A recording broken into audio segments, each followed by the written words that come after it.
Do you know anyone that got caught on that show To Catch a Predator? If so, how did their lives turn out? Story 1. Sometimes you catch a predator. Sometimes you catch a young guy who is depressed, socially awkward, and never had a girl's attention in his life. What's this, an instant message? No way it's a girl's name. She must have made a mistake. This can't be right.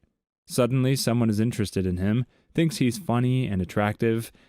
He's nervous that she's 15, but that's only 4 years, right? She wants to meet him. He is so nervous, but this is the only chance he's ever even had a glimpse at to be close with another person. It's only 4 years difference, right?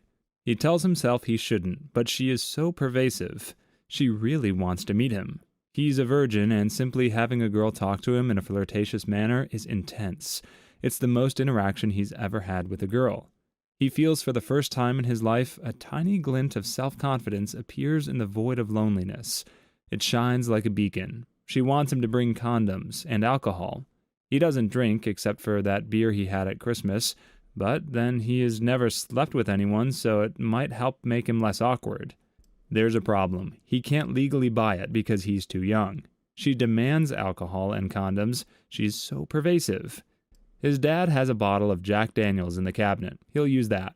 Flash forward 2 days. He's driving 2 hours away to meet her. Buying the condoms was awkward. He could feel the cashier's judgment, the look of, as if you need these. His heart is racing from nerves.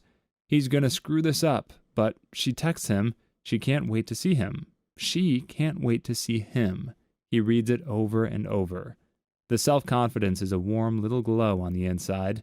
It's not much, but it's all he's ever had, and it feels so very good. He's at her house.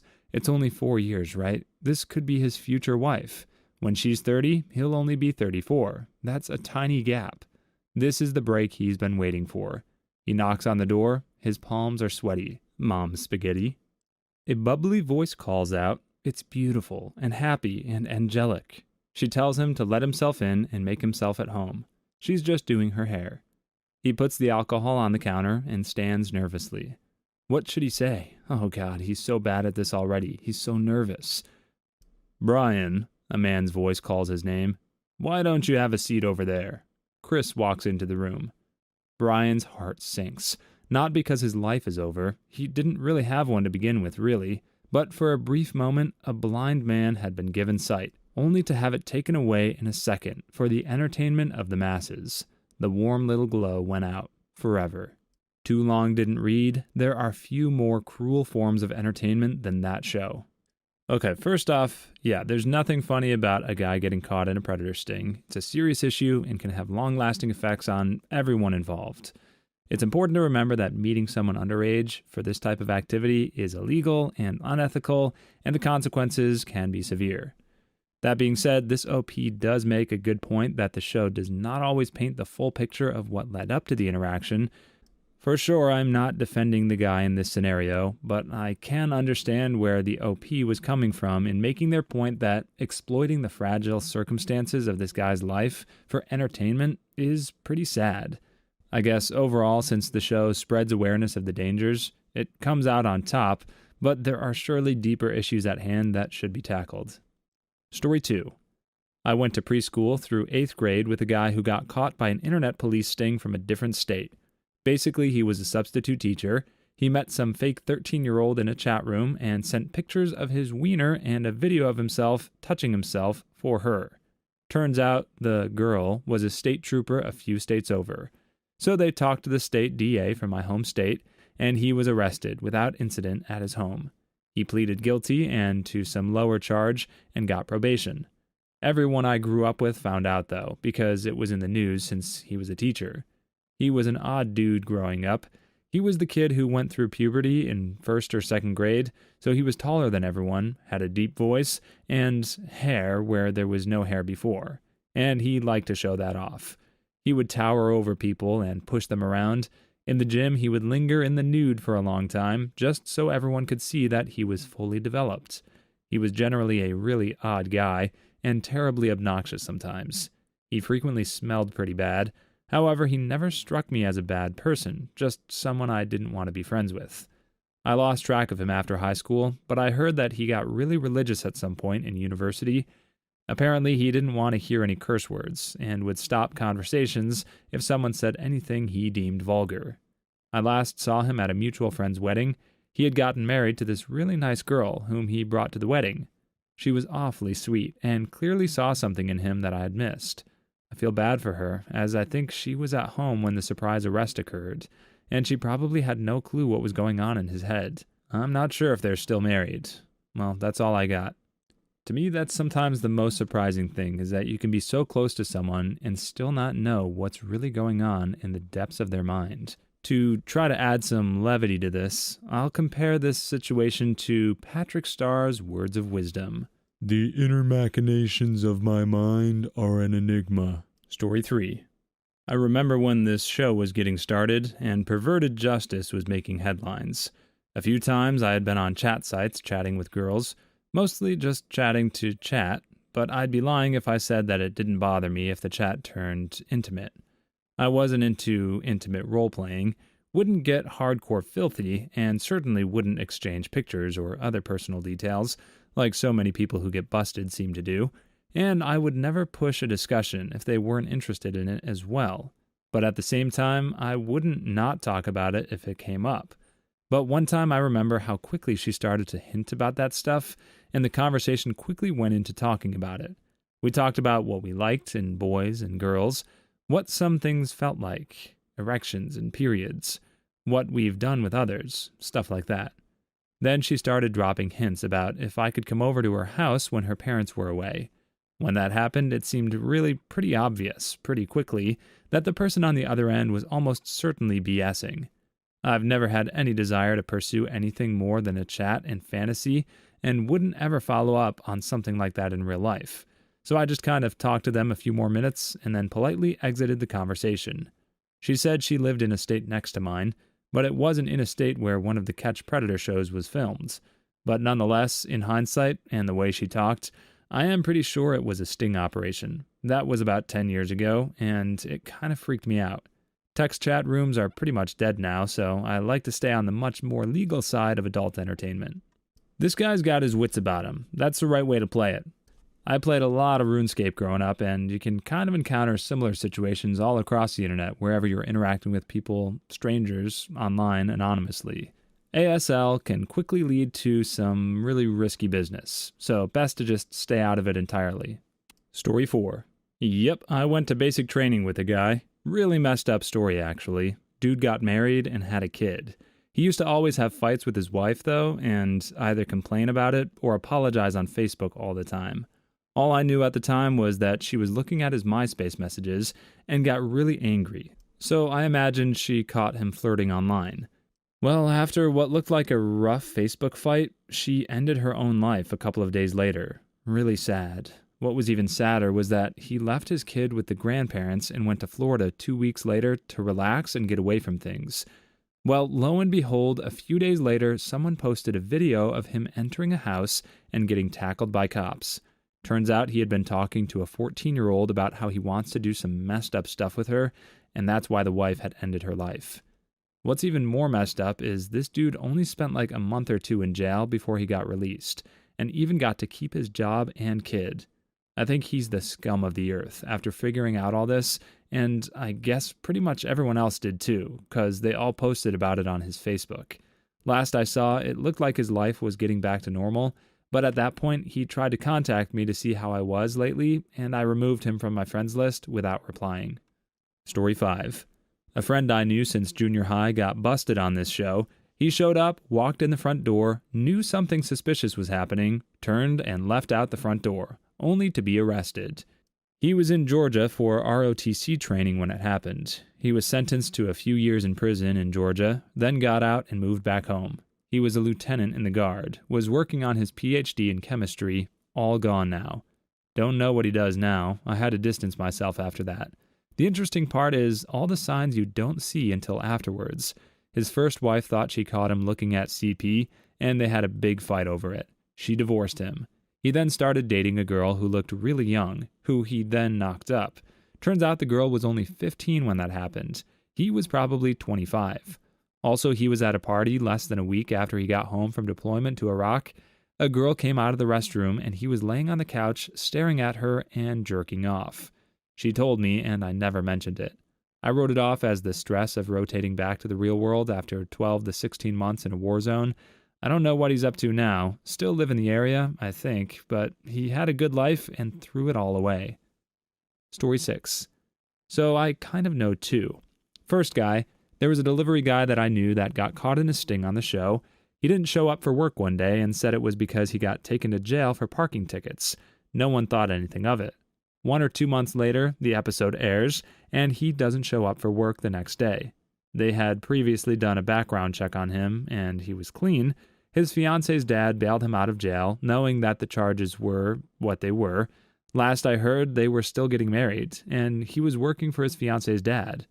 Second guy, good friend's older brother was chatting online. The person online asked to meet up, and he kept refusing. He just liked chatting.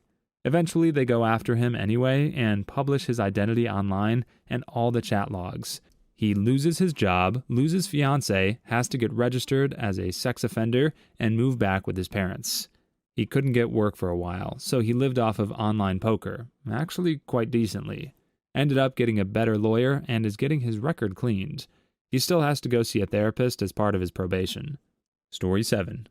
I don't know anyone personally. I used to be big into Yahoo Chat, hooked up with a few girls from there, legal age of course. However, I believe that I was being baited once by Perverted Justice. I was on Yahoo Chat one evening in my state chat room when an IM popped up from a girl with the screen name Kelly14_for_fun. She asks how old I was. I was 21 at the time. I decided to chat with her, but I kind of knew it was a setup, so I kept it clean since I have no desire to send explicit chats with a 14-year-old. She kept asking me about explicit stuff and what I've done with girls and if I wanted to meet up. I never answered her questions and just diverted from answering. I told her I had to go, and she ended the conversation with, "Okay, whatever, your loss." I logged off, made a new screen name, and went back online. Same girl IMs me, and I tell her I'm 15. She tells me she's not interested and leaves. Yeah, I smell a setup. Your hunch was right. Story 18. I do. It was the brother of a guy I know. It was before it was an actual show, but it was the same company. This was presumably a trial run for the show, I guess. This was in Arizona. He was 19-ish years old in college and met a 16-year-old girl in a chat room. The messed up part is that the communications went on for about a month, with the girl continuously contacting him and begging him to come meet her. He finally gives in and is then arrested. There was a big class action lawsuit made by the many people that were caught this way for the method, which was used to arrest them, which was entrapment. Arizona apparently gave the TCAP people a slap on the wrist, but kept everyone in prison. I think he ended up serving over 6 years and is a registered offender. He got out of prison a few years ago. I've boycotted the show. I feel like it creates more predators than it actually catches. A 19-year-old banging a 16-year-old is not a pedophile. That's the dumbest thing I've ever heard. Story 19. A guy who was caught on that show worked for my mom. I think he might have gotten deported afterwards, or he fled the country. He had pretty good IT experience by that point, so he would have done pretty well once he got back. The truly crazy part is that he has a very distinctive first name, my first name. For some reason, according to mom logic, that meant I was probably a pedophile. I guess her crazy logic was that since I liked underage teenage girls at the time, since I was an underage teenage boy, and I had the same first name as that guy she knew who was a pedophile, equals I was a pedophile. She kept trying to punish me before I finally blew up at her and told her she was insane. My dad must have agreed since he didn't punish me for the cussing her out. Too long didn't read. I told my mom she was insane because she used the transitive property incorrectly. Story 10. My time to shine. So, I was 15 and asked a guy from my church who I had a crush on to my homecoming. He was 19. My parents said no way. Me, being 15 and fairly rebellious, obviously didn't listen and met up with him at my dance anyway. It was awkward because we didn't really know each other that well. So fast forward a couple years, I'm in college and I get an email from my best friend saying that Josh had been arrested for soliciting from a minor. He chatted up this 13-year-old online, drove 4 hours to her house, showed up to this little girl's house with condoms and booze, only to be greeted by police. Perverted Justice got him. For the record, we did not hook up at my homecoming. I was a nerdy Catholic girl who really loved Weezer. Say it ain't so. Please like and subscribe if you've made it this far. I hope you'll enjoy the rest of this video and have a wonderful day. Story 11. My friend of mine didn't end up on To Catch a Predator, but he has a similar story. When he was in his low 20s, he was talking to a girl online that was actually law enforcement, claiming to be an underage girl. I'm not sure exactly what age. They had explicit chats, but as far as I know, he never showed up at her house with beer and condoms or anything. He ended up getting probation and couldn't go near a school for like 2 years or something. He's a great guy now, though. He was kind of a jerk in high school, but he seems to have really matured as a result of this incident. Or just as a result of growing up, I don't know. You'd think people would stop responding to propositions from minors online after the popularity of shows like To Catch a Predator. Story 12. About 7 years ago, a teacher at my old high school got caught in a police sting attempting to meet up with a young boy. I didn't know him well at all, but he seemed like a friendly, if quiet, young man. His wife, however, a brilliant PhD, who visibly lamented her standing as a high school teacher, remained at the school. The next year, I had her for an economics class. We didn't learn anything about economics, but she did entertain us with ultra-bitter, cryptic complaints about her ex-husband. She also brought her young child to class about a third of the time, and once she told us the story of the first and only time she tried acid. Reading that back, it's not a very interesting story, but there were so few responses that I couldn't help posting. Story 13. Yep, guy I worked with. He was in Jersey for 2 weeks of training and decided to hook up with a teenage girl on his weekend. Didn't work out, though, obviously. He passed away in prison before the trial, though. He had some pre-existing condition and quit taking his medication. So I guess he was intending to end his life. He left behind a wife and kids, too, so I can't imagine what the guy put them through. Or they refused to give him the medication he needed to stay alive, and he passed away. It happens a lot more than you think, mostly because they cover it up so they don't get called out for literally ending someone's life through neglect. It's most common with insulin, though. Story 14. The son of one of my clients was caught almost 8 years ago, and the entire thing was featured on the show. He got booked, went through the system. He has a privileged background and was able to get a very, very good attorney. Throughout the process, he had to give up his computer, internet, but after a year or so, he was able to regain access. He did time served, spent less than a week in jail, and then he was on probation. His life continued on. He still works in the same field, definitely unable to be as successful as he could have potentially been, but it didn't destroy his life. I'm sure this would have been a drastically different story if his family didn't have money. Story 15. A couple years back, I was watching through a ton of To Catch a Predator videos on YouTube. Great for a laugh, I recommend it. And there's an episode in Fortson, Georgia, with a guy named Cody Green on it. I happen to notice this guy looks, dresses, talks, and walks exactly like my older brother. Me, being the great brother that I am, showed the video to my mom, who only knows how to speak Spanish, and said, "Watch this video, tell me what you see." Her exact words translated to English were, "Why do you have a video of Raul? Whose house is he in? Who's that man? Why is he getting arrested?" And then she calls him to yell at him. Does that count? Story 16. I also knew a man that was caught, not on the show, but in a county sheriff's online raid. He was a teacher, a coach, ran extracurricular clubs, well known in the community, and a scout leader. Busted with condoms, lube, and a digital camera. The case ended up going to federal court after the discovery of CP on his computer. He was sentenced to 10 years, with 25 years supervised probation following his release. Still in prison. Interestingly enough, I was a member of both the scout troop and the school where he worked, and never heard or saw anything that indicated what was going on. In fact, the whole case came as a shock to pretty much everyone in the community. Story 17. An acquaintance of mine was married to someone she later found out was freaking crazy. After a year of them being together, she found out he was cheating on her with a 15-year-old girl, and they were plotting to end her life for insurance money and run away together. Almost needless to say, he's in jail now, and I'm glad she's safe. It seems weird when you see it on TV, but when you've actually met the person who's been arrested for whatever it's called when you premeditate a red rum, but don't actually succeed in ending the person's life, and at the time thought they were totally normal, it's pretty messed up. Story 18. The key is to confess to Hansen that you like to roleplay with the other person pretending to be an underage girl. In fact, you're not even into girls. You're into guys who roleplay being 14-year-old girls online. I didn't want to get weird in front of her when I saw this 14-year-old girl come out. I was shocked. I didn't know how to respond, so I played it cool. I thought we had an understanding. I just don't like the other person breaking character. I want them to be convincing. What the frick is a real 14-year-old doing online in my chat forum? What kind of parents let that happen? This is an offense against me. Story 19. It wasn't on To Catch a Predator, but an FBI trap website for CP. He got off because he was in high school. He was 18, but some BS law exploit got him off. Everybody knew about it, but he still got away with it. He was a fat, pansexual annoyance who creeped on every single thing that looked his way. Everyone at the school hated him. Oh yeah, he was also the only man on our cheerleading squad.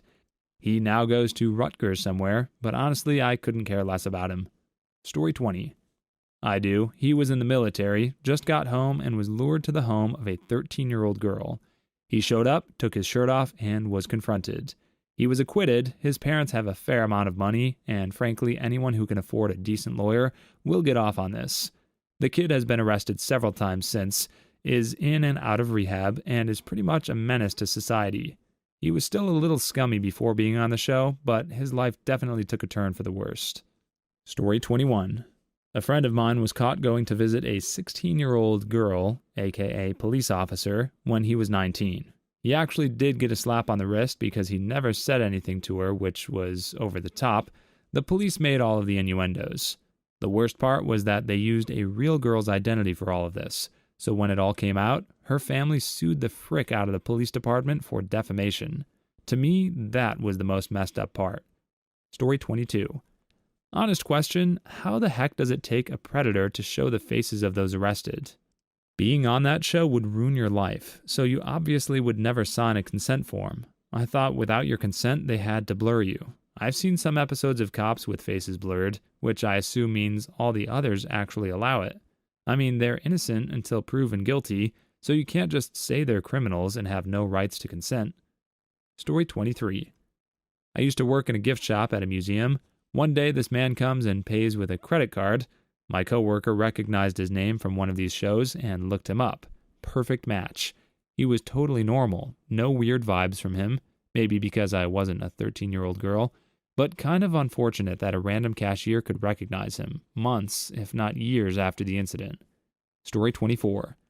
What I wonder is, how do middle-aged men delude themselves into actually believing a 14-year-old chick wants to sleep with them? Furthermore, why do they think that sending close-up photos of their dong and saggy balls will turn her on? I've seen interviews with predators who have met 5 or 6 different girls on the internet and hooked up before they're caught. It does happen. Story 25. Not on the show, but still pretty creepy. We have a cottage on a lake, and one of our neighbors was very nice, took us tubing, invited us over for dinner, to watch fireworks, etc. He was very nice to me, and my friend especially.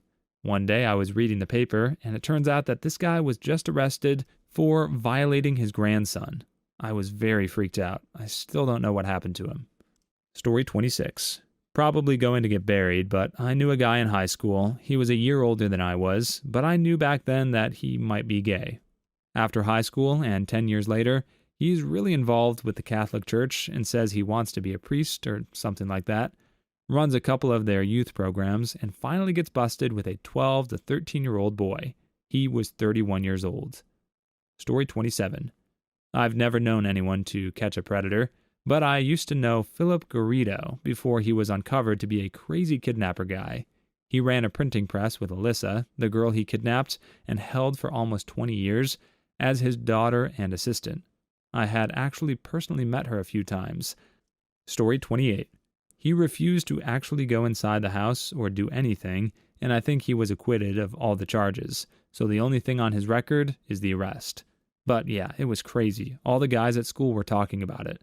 The craziest thing about it was that he was around children all day at his job. I guess those kinds of people tend to flock to that sort of thing. Ugh. Story 29. Man, I've seen that show and they sure as heck need to get a new room. If I were to go to a little kid's house and they had her say she is baking cookies and will be right out, I am getting the F out. Diversify your set, gosh darn it. Yeah, baking a lasagna or something. Lasagna is something I can get on board with. Story 30. He wasn't on any show, but I know a guy that is 26 and dates a 14-year-old girl. Thing is that in my country, nobody seems to give a care about this sort of stuff. This kind of gap seems almost common here amongst many relationships. It's really messed up and nobody does anything about it. I'm from Romania. Story 31. Yeah, I do. He was a midget. Not exactly relevant, but he lived up the block from me. He was friends with my parents, and he used to have barbecues frequently, which I would also attend. I was a very young girl at the time. We saw him on the show, my dad laughed, and we haven't heard from him or of him since. Story 32. I went out on a couple dates with a guy who got caught in a police sting by an undercover cop. Thing is, he was a young state patrol officer. He maintains the girl never stated her age, but they slammed him with everything they had, and he's a felon now and can only find crappy jobs. Story 33. One of the guys was my JV baseball coach in high school. His son was a year older than me too. He was really weird and never really got along with many people. They moved to Florida my junior year, I'm from Texas, and my senior year, he got caught on To Catch a Predator. Story 34. The founder of Perverted Justice, Philip John Ide, the name he uses on the show is an assumed name he uses, always creeped me out on the show.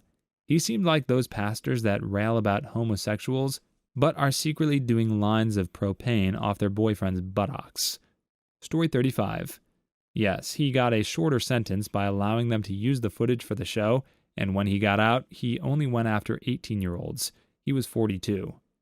The system works. Story 36. Is there a little girl here all by herself? Tobias Funk from Arrested Development, walking into his daughter's former house where a child molester entrapment TV show is being filmed. Story 37. There's a Facebook page for my county that sets up unofficial stings. 20-year-old got caught trying to cheat on his girl with a 14-year-old, tried to go shaggy his way out of it and got dumped. Story 38.